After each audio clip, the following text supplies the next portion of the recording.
Okay, class 9. Now, lecture number 19, physics, chapter number 3. Today, girls, we have to discuss about force and momentum relationship. Force and momentum relationship. In the starting of this chapter, I have discussed about force and momentum already. Now here, we are going to discuss the mutual relationship between force and momentum. Okay.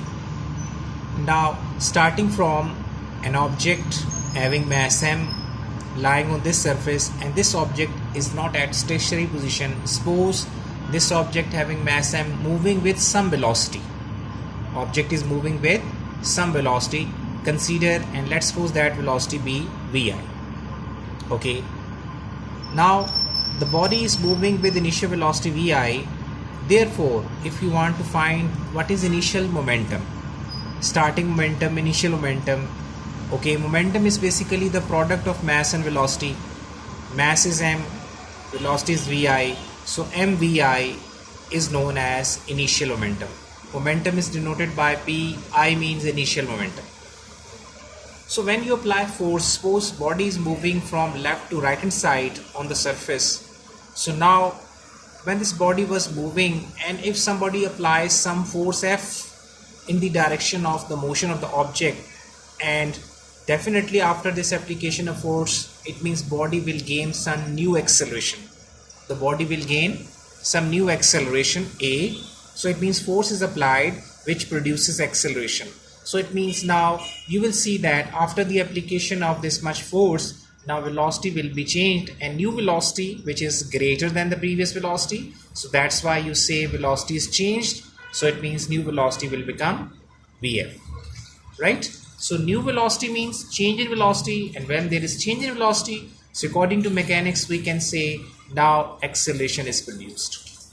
Okay, after the application of this force, if you want to find and calculate the new momentum, which is generally known as final momentum, so it means final momentum is denoted by Pf. So it means now mass is same, but since body has gained new velocity, so mvf, right? This is basically after application of force, this is final momentum. This was before application of force, this was initial momentum.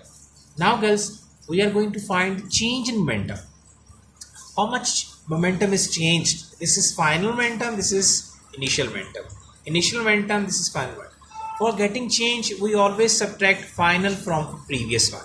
So here we will subtract initial momentum from final momentum, right? We want to see and check what is the change in momentum. So for changing in momentum, you will subtract initial momentum from the final one. Now, if you divide both sides, now putting the value of this final momentum is mvf, initial momentum is mbi, you can see here. Now dividing both sides by t. Left hand side divided by t, right hand side divided by t. So when you divide in physics any quantity by time t, you can see and call that as rate. So now change in momentum when it is divided by t, so it will become rate of change in momentum, right? Rate of change in momentum is equals to this expression.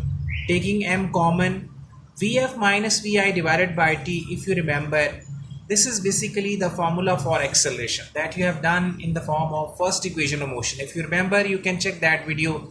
You will see that this is basically Vf minus Vi divided by t is representing acceleration. So m, this is your acceleration. That's why I have replaced a.